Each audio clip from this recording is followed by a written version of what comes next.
Hola, soy la maestra Carolina Centeno Roldán, responsable del área de institucionalización y transversalización de la perspectiva de género de la DIGE, que es parte de la Benemérita Universidad Autónoma de Puebla. Bienvenidas, bienvenidos y bienvenides. En este programa platicaré con la exalumna de la UAP, la doctora Beatriz Gaitán Villalpando, sobre sus experiencias y transformaciones a lo largo de su vida académica en torno a los pensamientos feministas y cómo ha sido trabajar en la universidad para prevenir la violencia de género.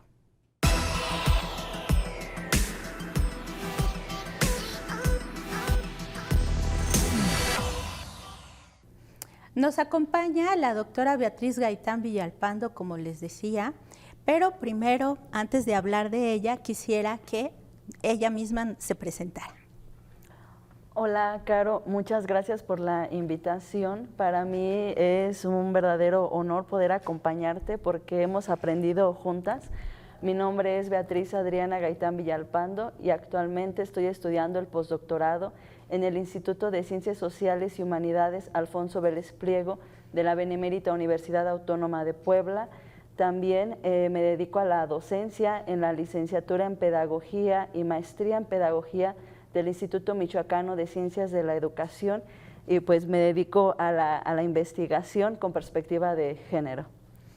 Pues muchas gracias, Beatriz. Vemos que tienes una bastante experiencia dentro de esta, dar a conocer la perspectiva de género, hacer investigación, pero a mí me gustaría preguntarte primero, ¿cuáles han sido los temas que te han seducido? ¿Qué temas te han conmovido más? Y aquellos que te pueden impulsar o motivar a continuar con estas investigaciones con perspectiva de género. Porque realmente en este camino nos hemos encontrado, por lo menos en mi experiencia personal, nos hemos encontrado a personas que toman el tema de manera esporádica y luego redireccionan sus trabajos a otros temas. Pero tú no, tú siempre has sido como la historia de las mujeres desde que te conocí, desde que te conozco, ha sido cada vez más profundizar sobre esto. ¿Qué me puedes decir? Sí, mira, yo desde la licenciatura trabajé en los sitios de reclusión femenina en Puebla desde el siglo XVI al siglo XIX y esto me ha permitido entender toda una institucionalización que se ha dedicado a controlar a la mujer, pero siempre cobijada, respaldada de las diferentes instituciones, por ejemplo, desde el Estado, desde la religión, desde esa moralidad que reprimen a la mujer. Y en ese entendido he continuado trabajando a la mujer desde la historia del delito, porque posteriormente en la maestría he trabajado a la mujer delincuente, pero a través de los juicios orales, a través de los delitos comunes, como son el robo, los impagos y los desahucios. Y esto me habla de que, así como las mujeres que trabajé en los sitios de reclusión, así como para 1870, son mujeres en un contexto de pobreza y en un contexto de subordinación, de control, que como están a expensas del hombre, sus redes de apoyo son muy pocas o que no tienen el acceso a obtener un trabajo que les permita una cierta independencia. Entonces nos habla de un círculo vicioso. Posteriormente trabajé para el doctorado el tema del aborto, un tema por demás escabroso, un tema tabú que atañe y estigmatiza a la mujer. Cuando no nos preguntamos, bueno, a partir de los diferentes preceptos, ¿cómo se ha entendido el tema del aborto? Por ejemplo, desde la religión, desde la justicia, por ejemplo, desde los propios postulados de los grupos pro vida y desde las feministas. Y vemos entonces que no se busca castigar a la mujer, sino, más bien no se busca castigar a la mujer por haber abortado, sino se busca castigarla por romper los esquemas de mujer moralista tradicional. En este caso, si hablamos de la religión, se pensaría que tendría que procurar la salvación de las almas. Entonces vemos que permite y que protege a las mujeres que abortan con tal de seguir refugiadas en una moralidad. Por ejemplo, cuando el producto del embarazo es fuera del matrimonio, ¿no? Y la justicia también nos habla de que hay en sus atenuantes cuando la mujer, por ejemplo, el producto tiene una malformación, entonces es un atenuante y se le permite que aborte. Entonces vemos que la justicia no protege a todos los fetos de la misma manera. Entonces son como que muchas cosas que nos permite la comprensión a profundidad con la perspectiva de género. Y finalmente, pues actualmente estoy trabajando la paternidad no deseada a través de las masculinidades, pero que las masculinidades se respaldan desde la perspectiva de género a partir de la perspectiva, más bien de la teoría feminista. Y creo también, Caro, que el trabajar con perspectiva de género va más allá de la academia, creo que se vuelve una filosofía de vida y eso es algo sumamente importante porque muchas veces se puede hablar de un feminismo de manera ligera, cuando no, hay una gran diversidad de hacer feminismo o de entender el feminismo. Sí. Okay. Acabas de decirnos que entonces a la hora de tomar una decisión sobre el castigar a los cuerpos femeninos, a los cuerpos de las mujeres, cuando abortan, no se toma en consideración lo que ellas piensan, sus contextos, su forma de vivir, y a veces hay atenuantes. Entonces encontramos que existe una doble moral. Le estás diciendo que existe una doble moral a la hora de perseguir ciertos casos, ¿no? Y pues yo creo que es importante, si lo has hecho y lo has investigado desde este boom, marcos legales, marcos feministas, pues saber qué está pasando dentro de este contexto. No sé si haya sido nacional, regional, platícanos un poquito más sobre eso, pero qué está pasando dentro del contexto. Entonces entiendo que hay grupos políticos que están tomando el abanderamiento de este ejercicio y quienes postulan aprobarlo y quienes postulan desaprobarlo, pues siempre hay como un abanderamiento político. Y no estamos pensando en los sentires de las personas, en los sentires de estos cuerpos femeninos y también en esta parte bien importante que es parte de la bandera feminista, pues sobre mi cuerpo decido yo, ¿no? Claro. Qué tan importante podría ser esta mirada, ¿no? Sí, yo creo que la academia nos permite hacer un análisis conceptual porque muchas veces se nos habla, por ejemplo, de que la justicia, la ley debe garantizar los derechos de las personas, pero si nos vamos a un diccionario jurídico no existe el término persona, sino personalidad, y la personalidad se adquiere a partir de los 18 años, cuando tienes derechos y obligaciones. Entonces tenemos que poner en un balance qué tiene mayor valor para la justicia. Si una mujer, en todo el sentido de la palabra, o se utiliza un término que es el que todavía no nace. Entonces, y en cuestión de la religión, cuando creo que aquí la pregunta, y creo que es algo que hace que se manipule a las personas, la pregunta, la correcta no es ¿estás a favor o en contra del aborto? Esa no es una pregunta correcta, es ¿estás a favor o en contra de la despenalización del aborto? Porque en este caso estamos hablando de que México es un país laico, entonces, ¿por qué hay tanta intervención pues de los grupos religiosos donde hay buscan que la mujer tenga miedo, por ejemplo, de convertirse en pecado? Y también son dos cosas que hay que analizar bien, porque una cosa es el delito y otra cosa es el pecado. Y ahí juegan con el constructo de la religión, de qué piensas que va a suceder, ¿no? Entonces, aquí vuelvo a lo mismo. Por ejemplo, San Agustín decía que el alma llega hasta que está un producto, no un producto, el cuerpo, un cuerpo perfecto. Y el cuerpo perfecto, según Aristóteles, es después de los 80 días y según la ciencia es a partir de los 5 meses. Entonces, si nos vemos con tanto con la religión como con las posturas clínicas, que también es importante mencionarlo, lo médico, lo científico, el producto tiene sensibilidad de dolor a partir de que todas sus conexiones nerviosas pues ya están conectadas, se podría decir, y pueden sentir dolor. Antes no. Y según San Agustín, hasta que el alma llega, hasta que el cuerpo está completamente formado. Entonces vemos que hay ciertas contradicciones respecto a todo lo que gira en el tema del aborto. Ahora bien, el tema es por qué a la que se castiga solamente es a la mujer. Y hay este problema del contexto social. ¿Por qué una mujer decide abortar? Y esa es una gran pregunta que solamente se puede contestar con perspectiva de género.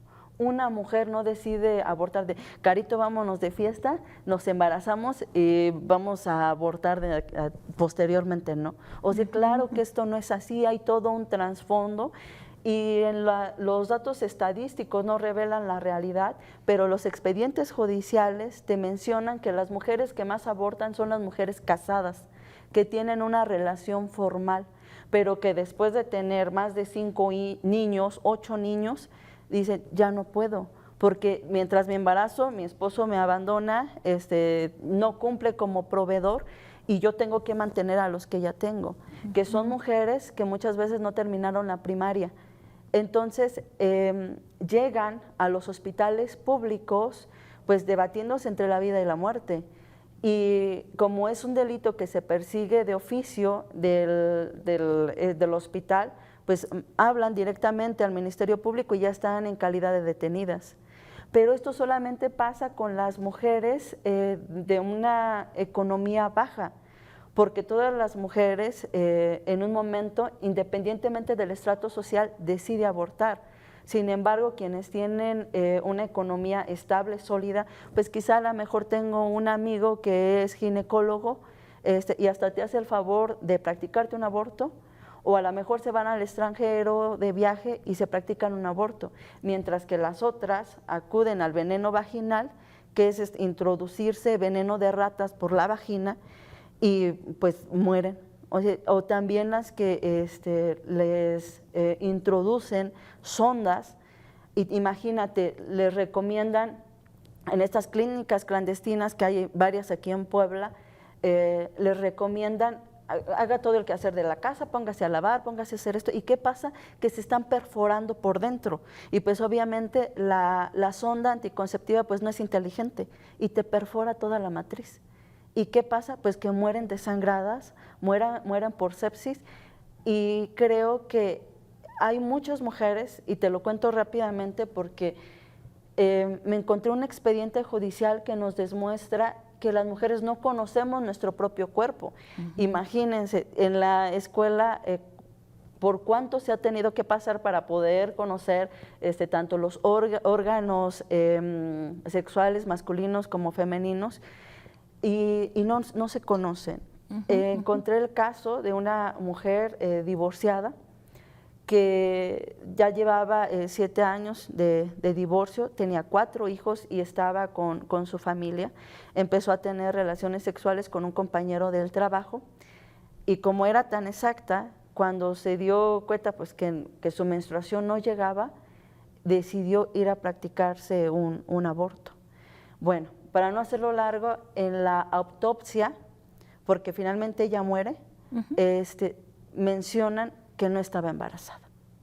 Entonces fue tanto su estrés de estar pensando en qué iba a pasar con sus hijos, de que su familia pues realmente la iba a correr de la casa porque había tenido relaciones pues extramaritales y de por sí ella ya tenía un deshonor al ser divorciada. Entonces vemos cómo todo esto no son temas de que lleguen a la población y que son tan importantes, porque muchas mujeres en este momento están pensando en si estoy embarazada, ¿qué voy a hacer? Y cuando a lo mejor podrían tener una alternativa si tuvieran esa confianza de acercarse con su familia y que la mayoría de las veces las van a respaldar. Pero es más el miedo al qué dirán, al qué voy a hacer, ya nadie me va a querer, muchas cosas, Carito. Sí. Pues mira, yo creo que nos estás dando toda esta información que está basada en expedientes. Lo acabas de decir perfectamente bien, no lo estás inventado, prácticamente tu investigación la hiciste a través de expedientes judiciales y pues yo creo que esa fue tu primer motivación, ¿no? Bueno, para una historiadora, que me declaro también historiadora, pues la primera necesidad que tenemos son los documentos históricos, ¿no? Encontrarnos con las fuentes que nos digan de quiénes estamos y cuál es el tema, es riquísimo, ¿no? Pero además el poder saltar de este tema del documento físico, de esta necesidad básica como historiadoras que somos, poder saltar a esta mirada de, pues, en la sociedad necesitamos información. Todas y todos necesitamos conocer nuestros derechos sexuales y reproductivos. Todas y todos debemos saber utilizar los métodos anticonceptivos. Todas y todas, si algo salió mal y no funcionó y no está dentro de nuestro plan de vida, pues tener opciones y no sentirse oprimida, subordinada, juzgada, ¿no? Y eso me lleva a preguntarte cómo es que pasaste de este tema que tiene que ver con mujeres a paternidades no deseadas, que más o menos entiendo por qué, pero quiero que nos los platiques. Sí, mira, dentro de estos expedientes, dentro del expediente judicial está el expediente clínico, porque en el expediente judicial tenemos la relatoría de ellas donde mencionan lo que pasa que me provoqué el aborto de manera accidental porque me cargué un colchón. Pero el expediente clínico menciona que no, que realmente tiene perforaciones internas y que forzosamente tuvo que acudir a un tercero para provocarse el aborto. Entonces, esto lleva que ellas, por ejemplo, mencionen quiénes fueron los que la ayudaron, y gracias a esto también es que pude hacer un muestreo cartográfico de las clínicas clandestinas aquí en Puebla. Y también, fíjate que antes de contestarte, ellas mencionan qué sintieron cuando llegaron a ese lugar, a las clínicas clandestinas, y el miedo por el que pasaron, y todo lo que se les venía a la cabeza y la culpa, y que estuvieron muchas veces pensando en, y mejor no lo hago. Pero te digo, o sea, finalmente, si hubiera más espacio para que ellas lo conversaran, lo platicaran, pero también dentro de los expedientes me encontré que estos abortos fueron provocados por ellos, por sus parejas, en este caso, pues ya establecidas, como el esposo, como el amancio o el concubino, o por los novios. Entonces, aquí ya solamente me quedé pensando, es que hablamos de manera general de la maternidad no deseada, pero ¿qué pasa con la paternidad no deseada? Y aquí me encuentro con una problemática que es que la mujer apela a mi cuerpo es mío, pero en el caso del hombre, tiene que convencerla para que se practique un aborto. Y pues en el caso de Puebla, que la mayoría se va al Distrito Federal, pues antes de que, mientras sea permitido por la ley, estos 3 meses. Sí. Entonces, cuando no lo logran, las engañan. Y entonces, pues las llevan a sus departamentos o le pagan a un tercero y les provocan el aborto. Entonces, imagínate, si de manera consciente tú vas a que te practiquen el aborto y aún así muchas mueren, imagínate cuando no es en contra de, más bien cuando es en contra de tu voluntad. Claro. Y aquí hay algo que va ligado a que sea un delito de feminicidio, no solamente el tema del aborto, sino son feminicidios. Y en Puebla he encontrado varios casos donde las mujeres que fueron víctimas de un crimen como es el feminicidio estaban embarazadas y que sus parejas sentimentales fueron los causantes de este embarazo.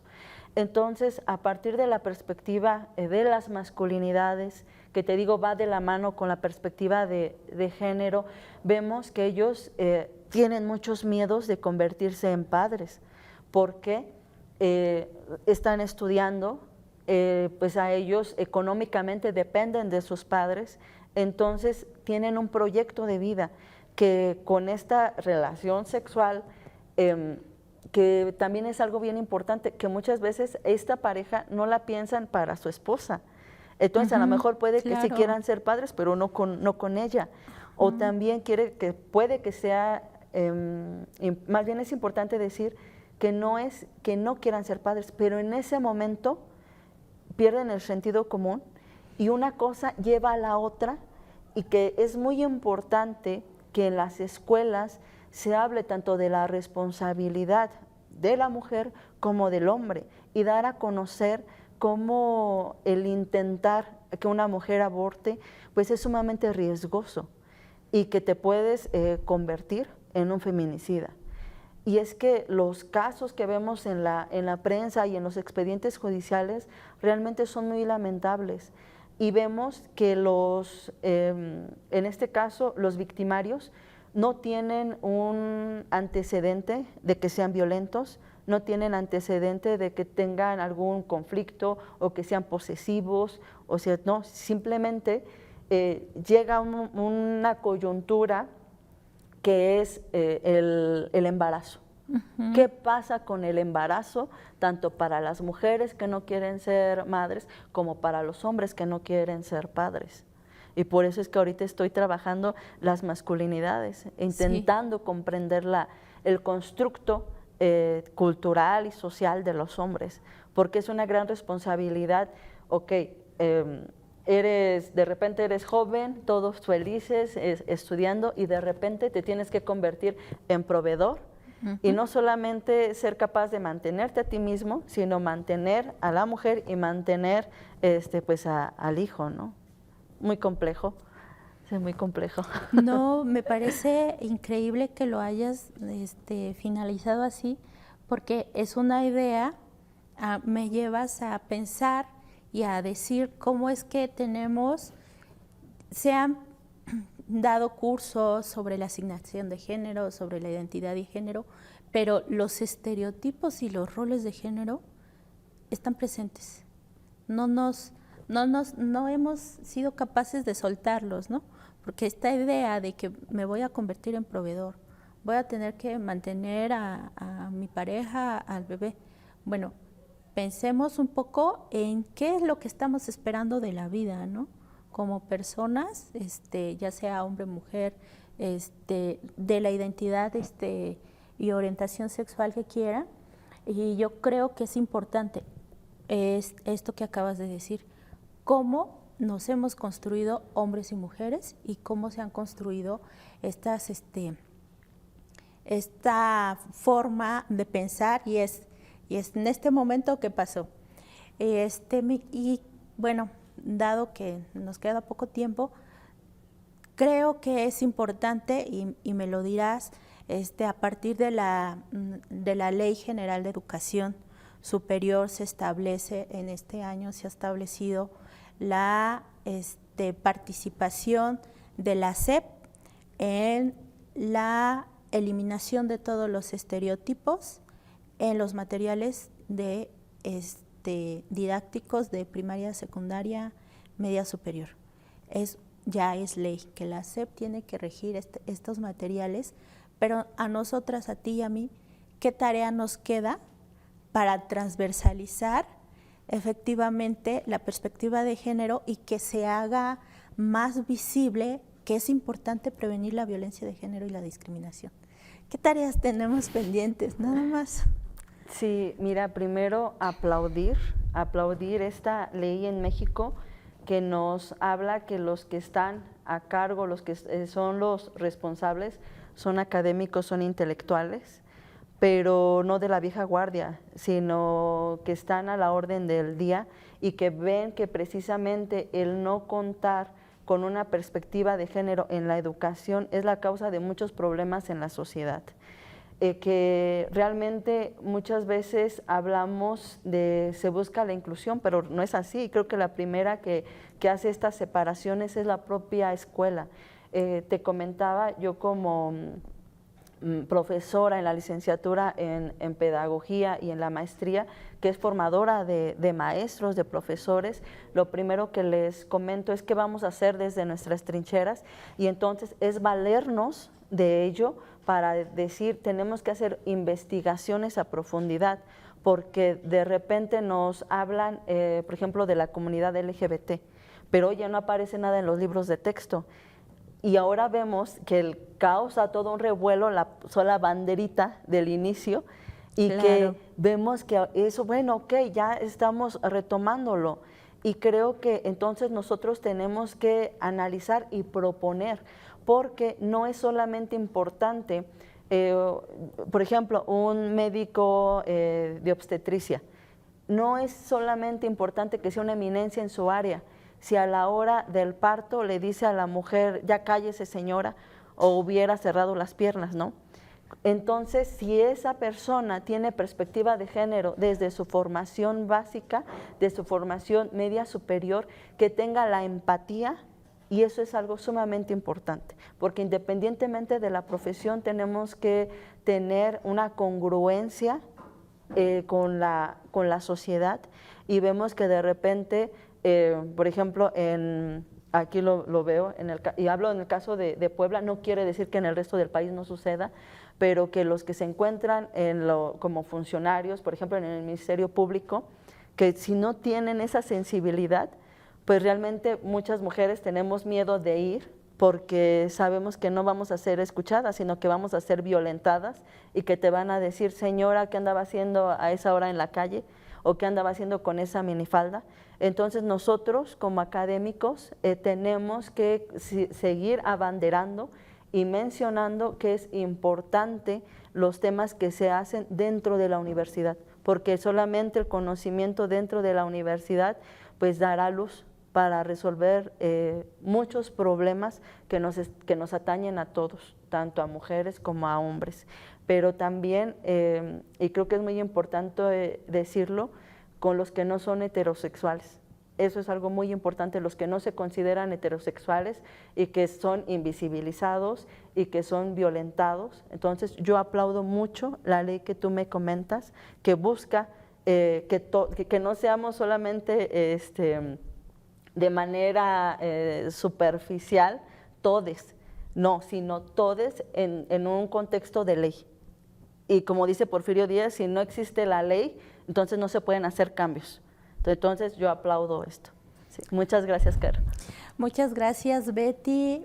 Fue un placer escucharte, saber que estas investigaciones, estos trabajos, y que estás en esa postura, ¿no?, de seguir trabajando tanto como docente, pero también en la investigación, que es importante el reconocimiento de estas leyes que, por supuesto, tienen que llegar a la universidad, y que de esta universidad tiene que salir a toda la sociedad, impactar a todas, todos y todes.